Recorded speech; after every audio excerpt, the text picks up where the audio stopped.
Chcela som povedať, že dnes tu máme cícerový špeciál. A špeciál je to preto, že cícer je moja obľúbená potravina.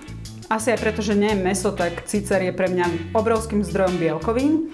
A preto ho skúste. Dnes dokonca indický špeciál zároveň. Preto tu máme všetky tieto koreniny. Choďte a kúpte si tieto koreniny, ktoré iba tieto dodajú indickému jedlu to, na základe čoho to môžeme volať indické jedlo. Najdôležitejšia vec je vlastne toto. Je to haldi, čo je kurkuma. Sorry, nevedela som, ako to povie. Je to kurkuma. Tá urobí jedlo žlté a kurkuma je zároveň veľmi zdravá, lebo vyživuje kĺby. Takže teraz v týchto tuhých zimách sa určite zíde výživa kĺbov.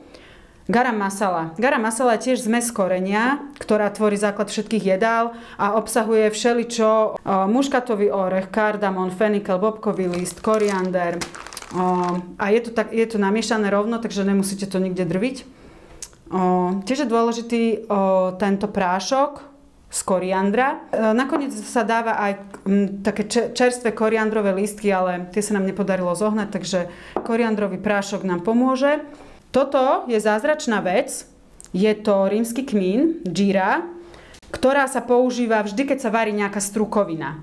To znamená, že všetci ľudia, ktorí tvrdia, že nemôžu jesť strukoviny kvôli tomu, že ich nadúva, tak im odporúčam, aby do každého jedla naozaj použili rastcu, a teda tento rímsky kmín. A ešte tu máme zázračné čierne semiačka, ktoré sa volajú kalonji, ktoré nám tiež pomôžu s trávením.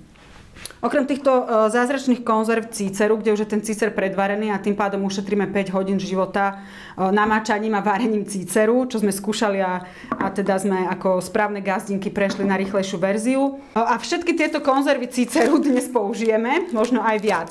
Začíname indickým cícerom. To je jednoducho výborné korenené jedlo, ktoré je veľmi husté a zasytí vás. A určite aj zohreje, keďže použijeme zázvor aj čili. Ideme na to. Sekáme cibulu.